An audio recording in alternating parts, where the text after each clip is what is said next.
Hello बच्चों, ये आज का हमारा दूसरा वीडियो है। थोड़ा सा रिकैप कर लेते हैं कि हमने पिछली क्लास में क्या पढ़ा था। हमने पढ़ा था विद्युत आवेश और क्षेत्र में विद्युत आवेश की परिभाषा। तो परिभाषा ये है, आवेश द्रव का ही एक मूल गुण है जिसे द्रव से अलग करना संभव नहीं है। किसी पदार्थ में इलेक्ट्रॉन की अधिकता या कमी के कारण जो ऊर्जा मिलती है उसे विद्युत आवेश कहते हैं। और हमने ये भी बताया था कि आवेशों के प्रकार दो प्रकार होते हैं, एक है धन आवेश और एक है ऋण आवेश। इसकी भी परिभाषा हम एक बार रिपीट कर लेते हैं।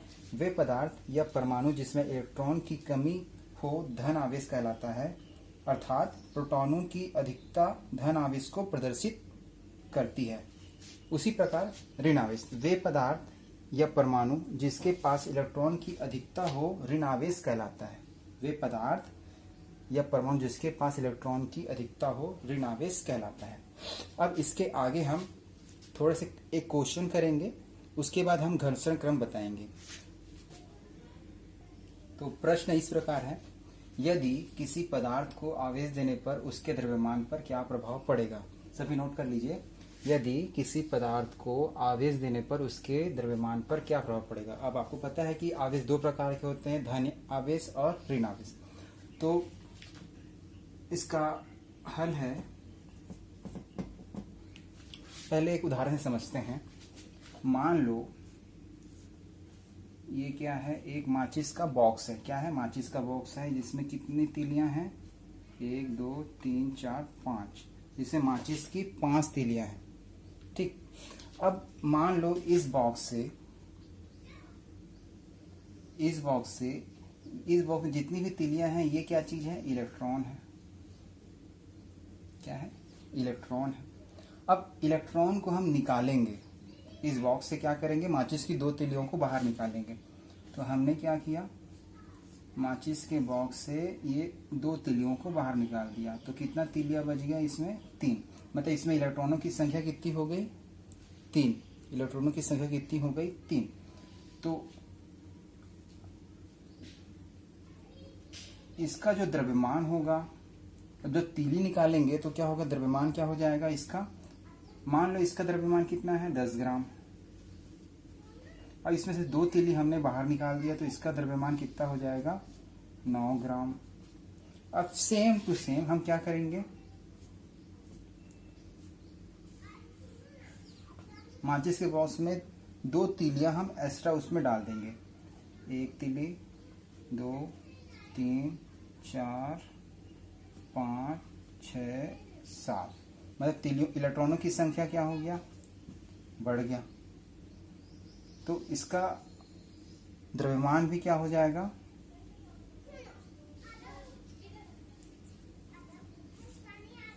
बढ़ जाएगा। मतलब आपने समझा कि अगर कोई बॉक्स में 5 इलेक्ट्रॉन है, इलेक्ट्रॉन हम निकाल लेते हैं मतलब उसे क्या करते हैं, धन आवेशित करते हैं। अगर किसी पदार्थ को हम धन आवेशित करते हैं तो द्रव्यमान में क्या होती है,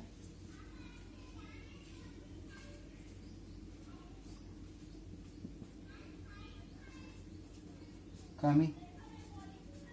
द्रव्यमान में क्या होती है, कमी होती है। अगर हम इलेक्ट्रॉन किसी पदार्थ को क्या करते हैं, ऋण आवेश देते हैं,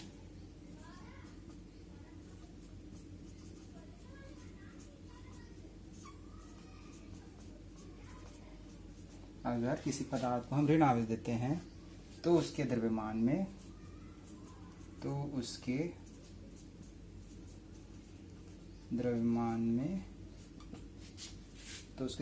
क्या होती है, वृद्धि होती है।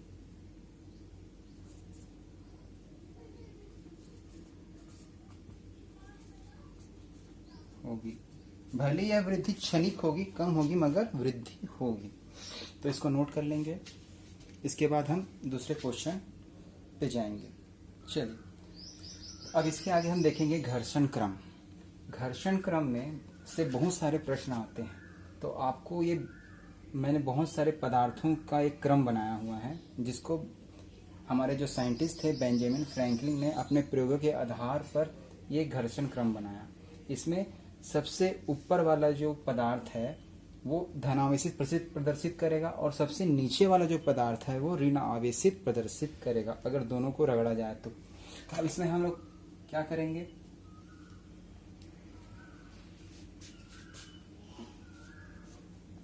अगर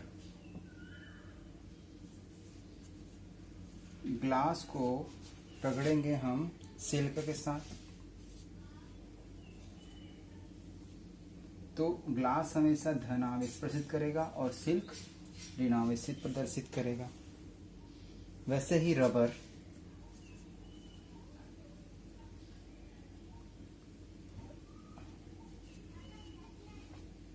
को अगर रफ करेंगे, रगड़ेंगे किसके साथ, एबोनाइट के साथ, तो ये रबड़ हमेशा धनावेश और ये ऋणावेश प्रदर्शित करेगा। अगर सिल्क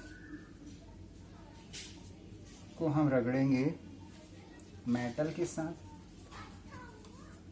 तो सिल्क धनावेश और मेटल ऋणावेश प्रदर्शित करेगा।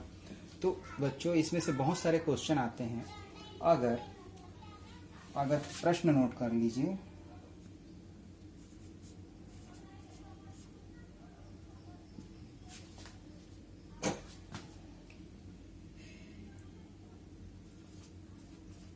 वुड को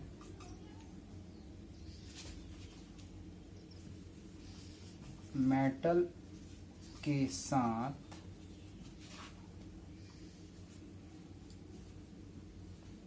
रगड़ने पर कौन सा पदार्थ धन आवेश तथा कौन सा पदार्थ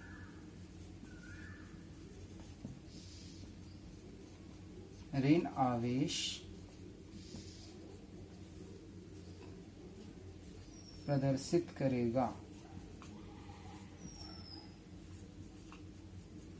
ठीक है बच्चे, प्रश्न है हमारा, वुड को मेटल के साथ रगड़ने पर कौन सा पदार्थ धनावेश और कौन सा पदार्थ ऋणावेशित प्रदर्शित करेगा। तो सबसे पहले आपको ये पूरे घर्षण क्रम को याद करना पड़ेगा। 15 पदार्थों का जो नंबरिंग है इसको इसी सीरीज पे आपको याद करना पड़ेगा। अगर ये याद हो जाएगा तो आपको इससे संबंधित जितने भी क्वेश्चन आएंगे उससे आपसे आराम से बन जाएंगे। तो वुड इस घर्षण क्रम में कहाँ पे आ रहा है, 9वें नंबर पे। और मेटल कौन से क्रम में आ रहा है, देखिए मेटल आ रहा है आपके 10वें नंबर पे। तो जब से जो शुरू ऊपर वाला रहेगा वुड, दोनों को रगड़ेंगे मेटल के साथ तो ये हमेशा धनावेश और ये ऊपर नीचे वाला ऋणावेश प्रदर्शित करेगा। ठीक है बच्चों, अब इतना आप नोट कर लीजिए, बहुत इंपॉर्टेंट है, ये हम आपके न्यूमेरिकल क्वेश्चन में आते हैं। चलिए बच्चों, अब इसके आगे हम पढ़ेंगे आवेशों के मूलभूत गुण। क्या लिखा है, आवेशों के मूलभूत गुण। तो आवेशों के 3 मूलभूत गुण होते हैं। पहला होता है आवेशों का योगात्मक प्रकृति। पहला होता है आवेशों का योगात्मक प्रकृति। दूसरा होता है आवेश संरक्षण का सिद्धांत। दूसरा क्या होता है, आवेश संरक्षण का सिद्धांत। और तीसरा होगा आवेशों का क्वांटीकरण। तीसरा होगा आवेशों का क्वांटीकरण। तो इसको नोट कर लीजिए। पहला है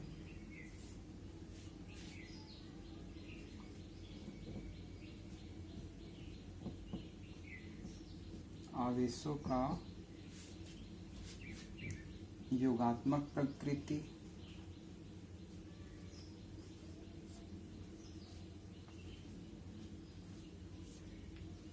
ठीक, क्या है, आवेशों का योगात्मक प्रकृति।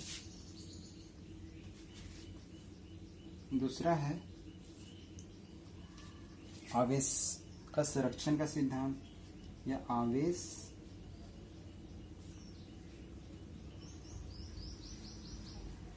संरक्षण का सिद्धांत। तीसरा है आवेश संरक्षण सिद्धांत के बाद आवेशों का क्वांटीकरण।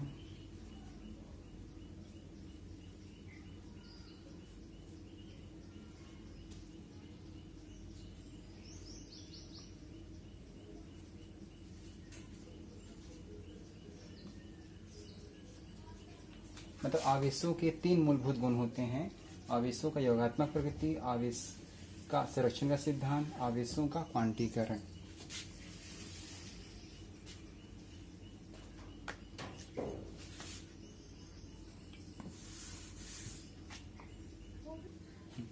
अब देखेंगे बच्चों आवेशों का योगात्मक प्रकृति। तो मान लो एक निकाय है। क्या है? मान लो एक हमारे पास ये निकाय है। मान लो एक निकाय है और निकाय किस अवस्था में है? उदासीन अवस्था में। उदासीन अवस्था में है। ये हमारे पास एक निकाय है जो उदासीन अवस्था में है। अब हम क्या करेंगे? मतलब इस उदासीन अवस्था में इस निकाय में कोई आवेश नहीं है, कोई भी चार्ज नहीं है। तो हम क्या करेंगे?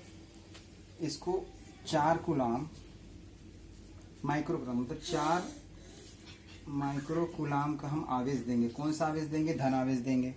4 माइक्रोकूलाम का क्या देंगे? धन आवेश देंगे। फिर हम क्या करेंगे? फिर 4 माइक्रोकूलाम का फिर धन आवेश देंगे। फिर हम क्या करेंगे? धन 3 माइक्रोकूलाम का आवेश देंगे।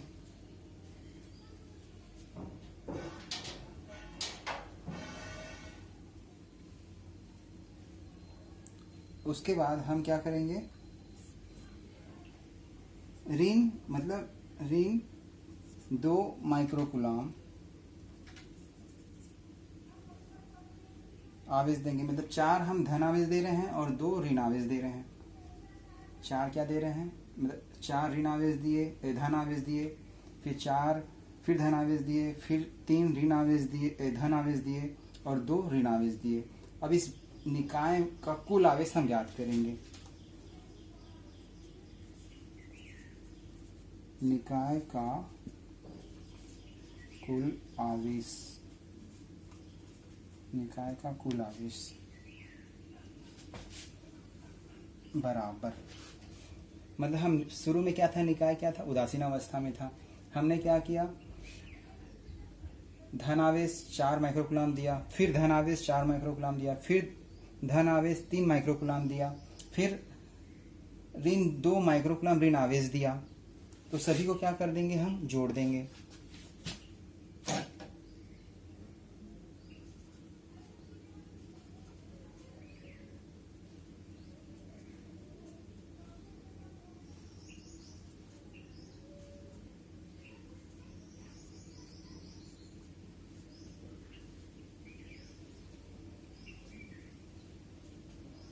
चार 8 11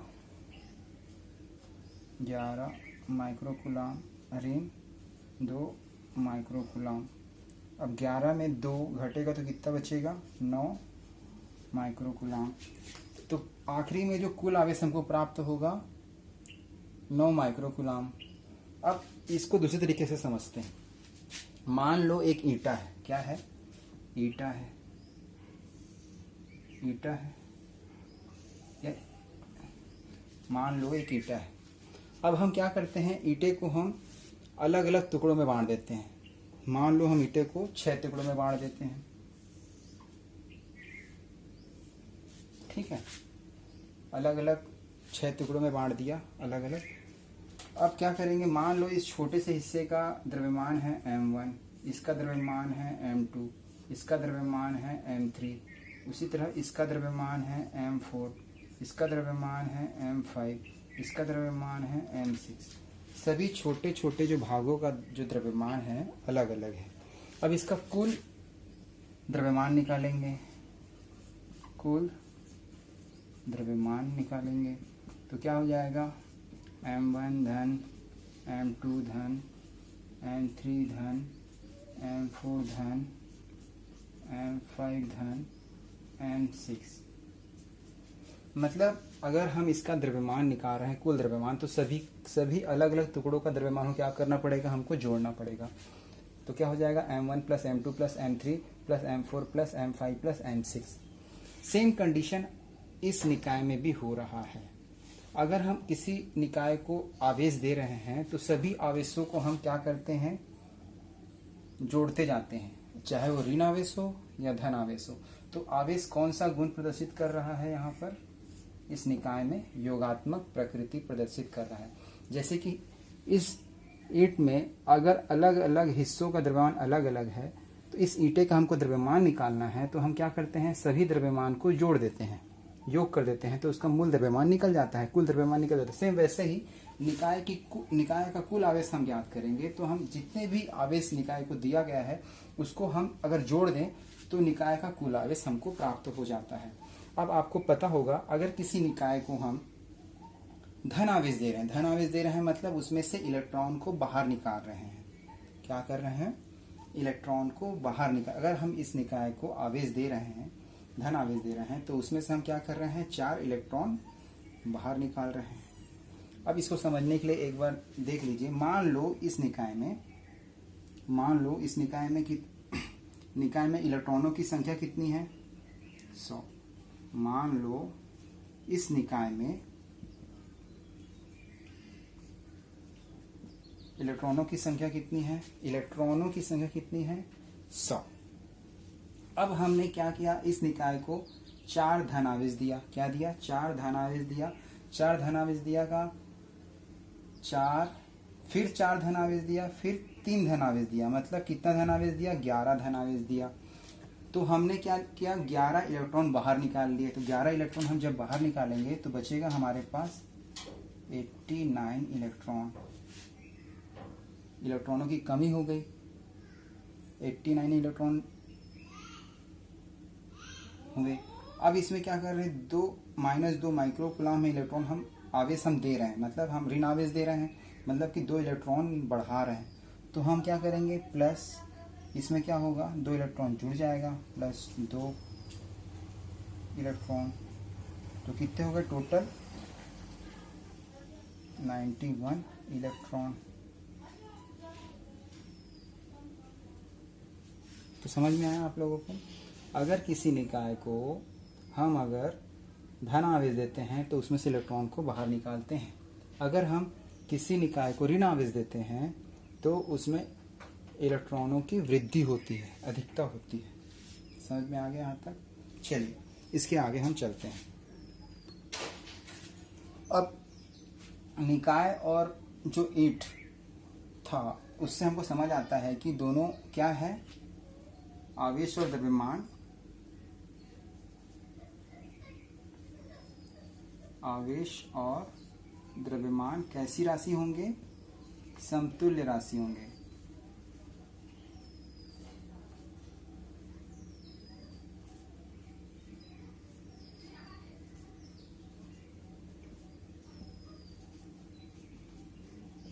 कैसी राशि होंगे, आवेश और द्रव्यमान क्या होंगे, समतुल्य राशि होंगे। ठीक है। अब आगे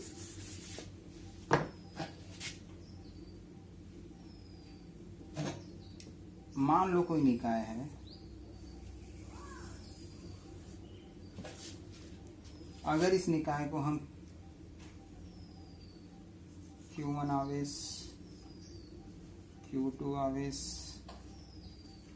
Q3 आवेश, Q4 आवेश,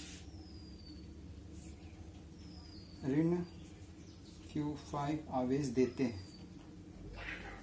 मान लो इस निकाय को हम Q1, Q2, Q3, Q4, Q5, ऋण Q5 आवेश देते हैं, तो इस निकाय का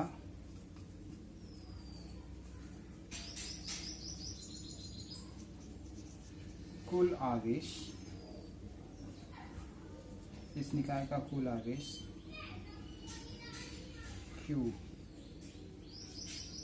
कैपिटल Q, तो ये हो जाएगा Q1, Q2, Q3, Q4 और आखिरी वाला था प्लस ऋण Q5। सभी को जोड़ देंगे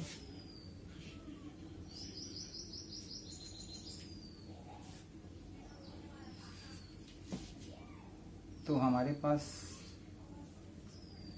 Q1, Q2, Q3, Q4, अगर इसमें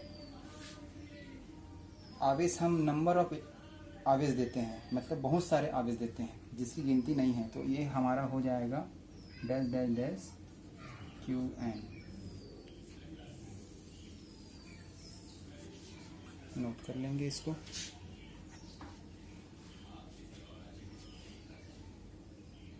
अब इस आधार पर इसकी एक परिभाषा है, एक डेफिनेशन है, वो आप नोट करेंगे।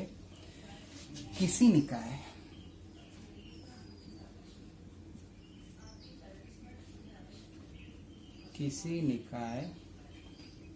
या पिंड, किसी निकाय या पिंड की कुल आवेश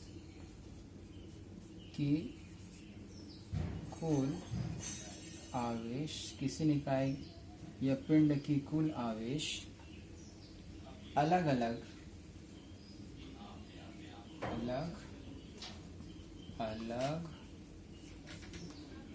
आवेशों के बीजगणितीय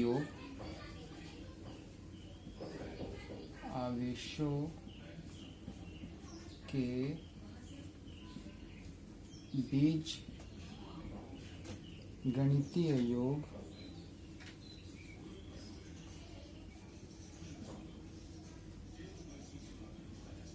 किसी निकाय पिंड की कुल आवेश अलग अलग आवेशों के बीजगणितीय योग के बराबर होता है,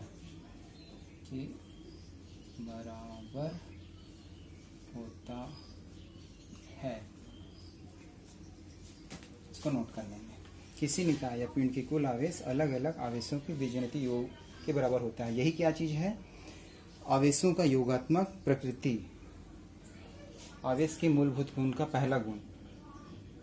नोट कर लेंगे इसको। हाँ बच्चों, अब आवेशों के मूलभूत गुण दूसरा है आवेश संरक्षण का सिद्धांत। जो गुण है, आवेशों का जो गुण है, उसका दूसरा गुण क्या है? आवेश संरक्षण का सिद्धांत। तो यह जो सिद्धांत है, हम इसके दो केस होंगे। तो पहला केस नंबर 1, अगर दो निकाय है। कैसा निकाय है? दो निकाय है। मान लो ये पहला निकाय है और ये मान लो दूसरा निकाय है। नहीं सॉरी, हाँ। अब मान लो केस 1 में एक निकाय है, एक निकाय में एक अलग अलग, इस निकाय में अलग अलग 3 अलग अलग और निकाय है। मान लो इसका जो आवेश है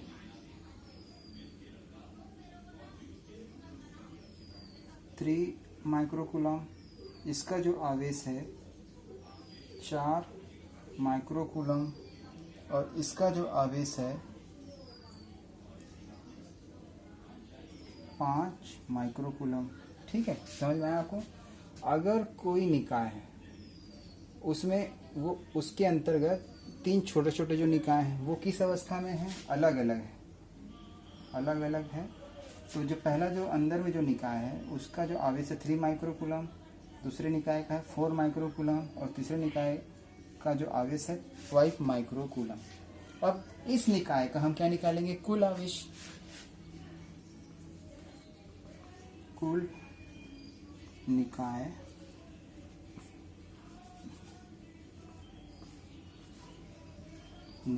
का कुल आवेश क्या होगा?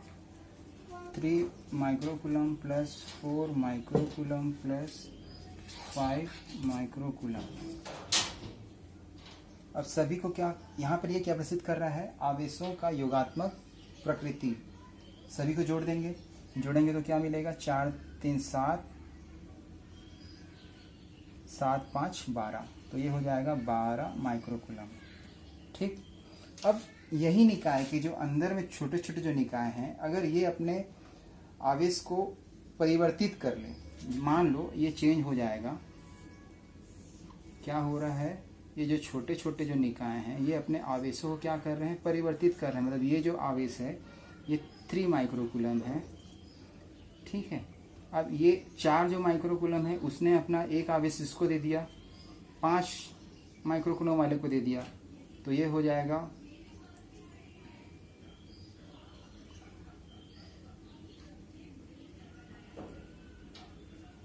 3 माइक्रोकूलम। इसने अपना एक आवेश है वो इसको दे दिया, तो ये कितना हो जाएगा, 6 माइक्रोकूलम। अपना एक आवेश इसको दे दिया, इस छोटे वाले निकाय को दे दिया। अब इस बड़े निकाय का हम कुल आवेश ज्ञात करेंगे। निकाय का कुल आवेश तो क्या मिलेगा, 3 microcoulomb plus 3 microcoulomb plus 6 microcoulomb. अब सभी को जोड़ देंगे तो हमको क्या मिलेगा, 12 माइक्रोकूलम। तो इससे हमें पता चलता है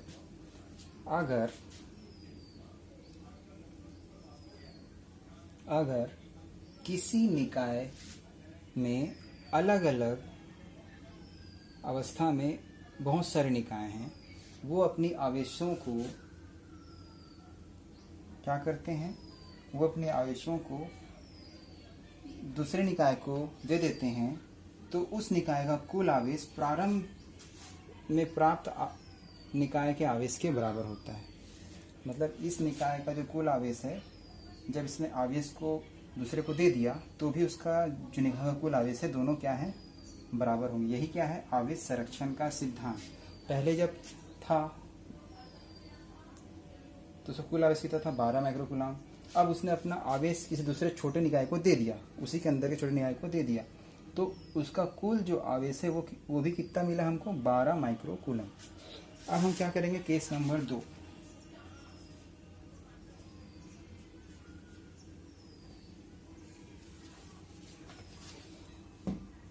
पहले आप केस नंबर 2 देखने से पहले हम क्या करेंगे, अब इसका केस दूसरा देखेंगे।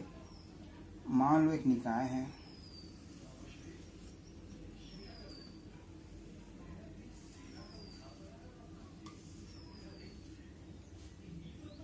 ये किस अवस्था में है, उदासीन अवस्था में है।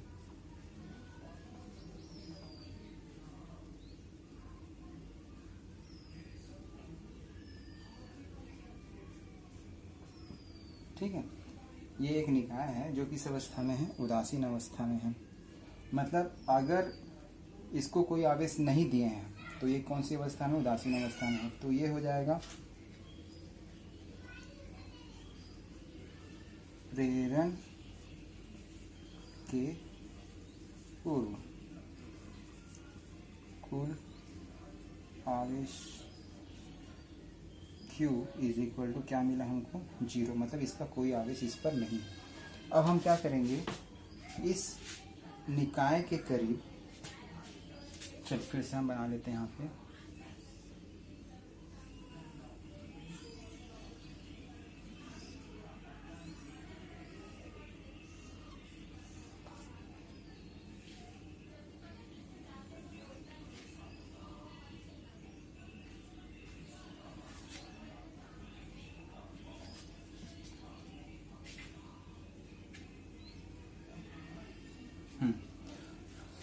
अब इस पहले उदासीन था, अब इस निकाय के करीब हम क्या करते हैं, ऋण आवेश ग्लास रॉड लाते हैं। क्या लाते हैं, ऋण आवेशित ग्लास का रॉड लाते हैं। अब जैसे ही इसके करीब, इस निकाय के करीब हम क्या लाएंगे, कांच का रॉड लाएंगे, तो इसके जो निकटवर्ती तल है, इस निकाय के निकटवर्ती तल पर धन आवेश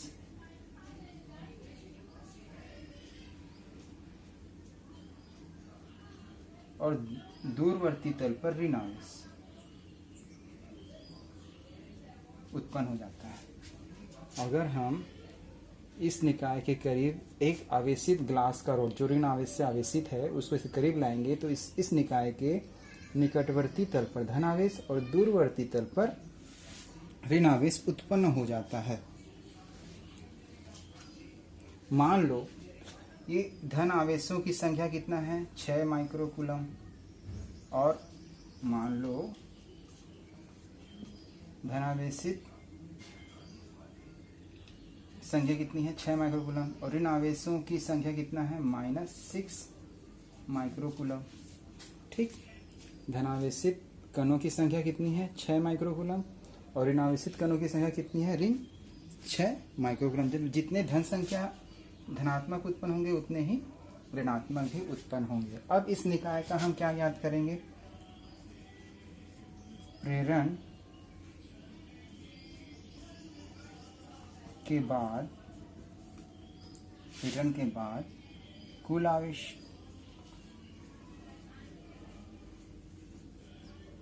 तो कुल आवेश क्या होगा, तो यहाँ पर पहला नियम क्या था, आवेशों का योगात्मक प्रकृति दर्शाएगा, तो जोड़ देंगे 6 माइक्रोकूलम प्लस माइनस 6 माइक्रोकूलम, तो हमको क्या मिल जाएगा 6 और ऋण 6 बराबर 0।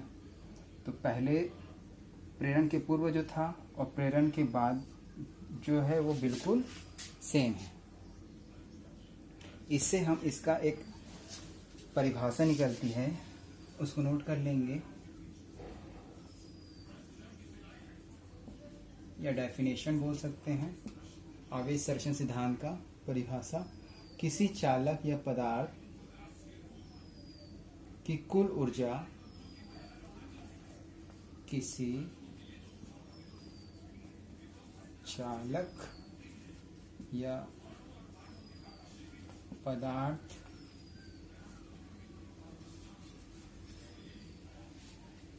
की कुल ऊर्जा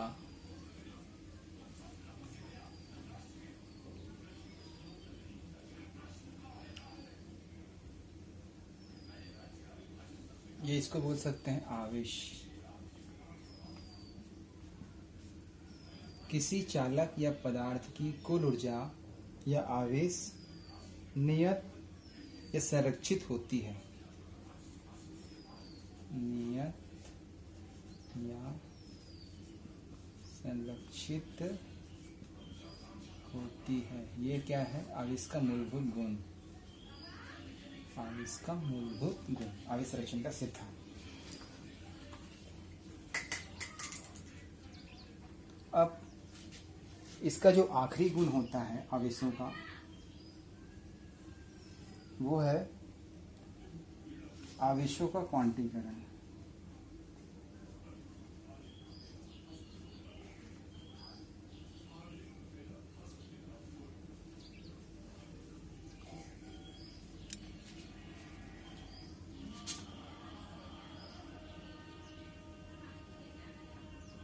अब आवेशों का जो क्वांटीकरण है, इसे समझने के लिए हमको थोड़ा सा इतिहास में जाना पड़ेगा।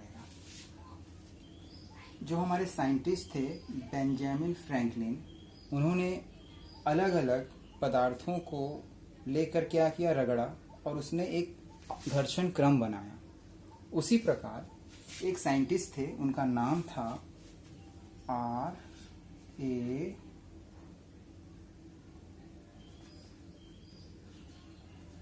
मिलिकन। क्या नाम था साइंटिस्ट का, R.A. मिलिकन। इन्होंने क्या प्रयोग किया,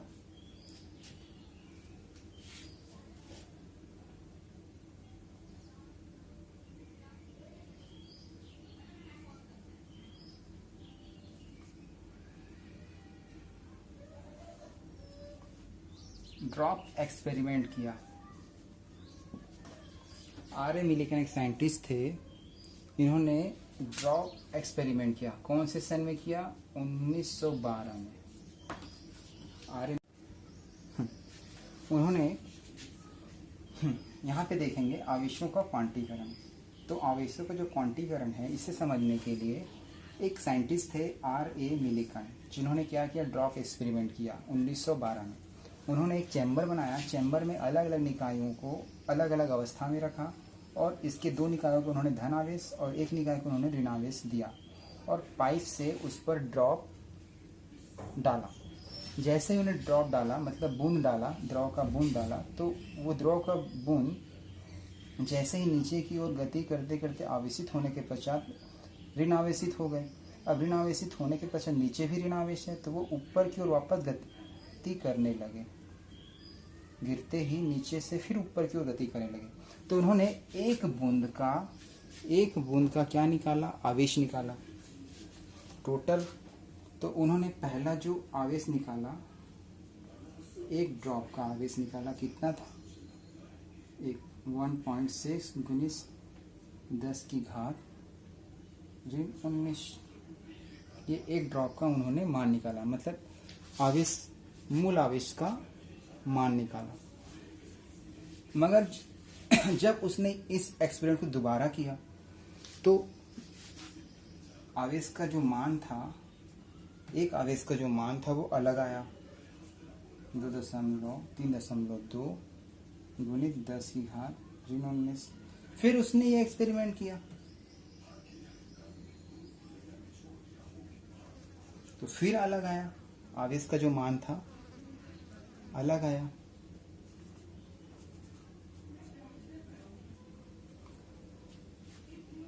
उसने कहा कि ये क्या हो रहा है, तो फिर उन्होंने फिर ये एक्सपेरिमेंट किया तो फिर आवेश का जो मान था फिर अलग आया। आखिरी में फिर उन्होंने एक बार एक्सपेरिमेंट किया, देखा कि फिर अलग आया। फिर उन्होंने एक्सपेरिमेंट करना ही बंद कर दिया। फिर कुछ समय पश्चात उन्होंने अपने जो डाटा मिला था उसको ध्यान से देखा। उन्होंने देखा कि पीछे की जो संख्या है वो कैसी है, एक समान है, और ये जो संख्या है लगातार बढ़ रही है। तो उन्होंने पाया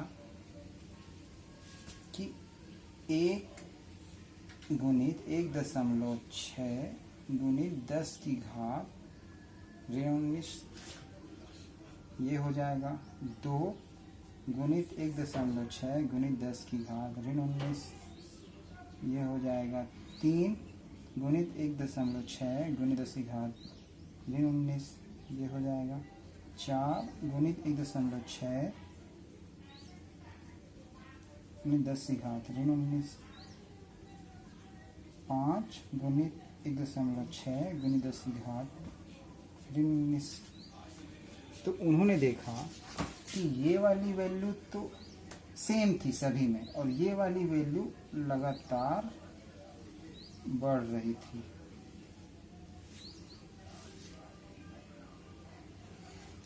तो उन्होंने जो मूल आवेश है, एक आवेश जो मूल आवेश है उसका मान निकाल लिया। इस आधार पर मूल आवेश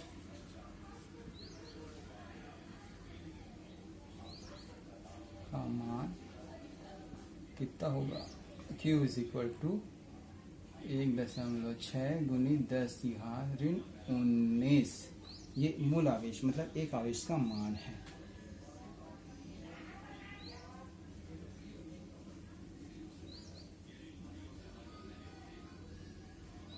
अब उन्होंने क्या किया, क्वांटाइजेशन के आधार पर, और ये कौन सी संख्या है?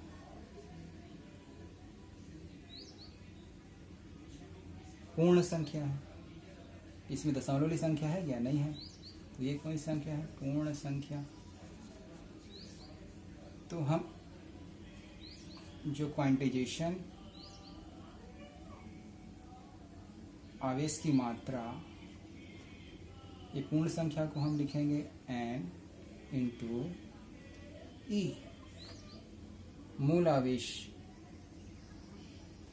क्यू ई या ई का जो मान होता है 1.6 गुणित 10 की घात ऋण 19, और जो आवेश इज इक्वल टू होगा, आवेश is equal to n into E. n into E, ये एक फार्मूला है जो आपके न्यूमेरिकल क्वेश्चन में काम आएगा। तो ये जो मूल आवेश है कैसा हो सकता है? धनात्मक भी हो सकता है, ऋणात्मक भी हो सकता है, जो पूर्ण संख्या है। तो इसी के आधार पर इसकी परिभाषा लिखेंगे। तो इसकी परिभाषा होगी, आवेशित पदार्थ पर आवेश की मात्रा मूल आवेश का पूर्ण गुणज होता है। मूल आवेश का पूर्ण गुणज होता है। आवेशित पदार्थ पर आवेश की मात्रा, ये हो जाएगा Q है हमारी आवेश की मात्रा, मूल आवेश का पूर्ण गुणज होता है, प्लस माइनस इंटू ई। इसको नोट करेंगे। यही क्या चीज़ है? आवेशों का क्वांटीकरण है। यही क्या चीज़ है? आवेशों का क्वांटीकरण है। ठीक है बच्चों, अब हम आगे का जो क्लास है वो कर लेंगे। आज इतना आप नोट कर लेंगे, अच्छे से तैयारी करेंगे, इसे संबंधित हम क्वेश्चन हम कल करेंगे। ठीक है, ओके।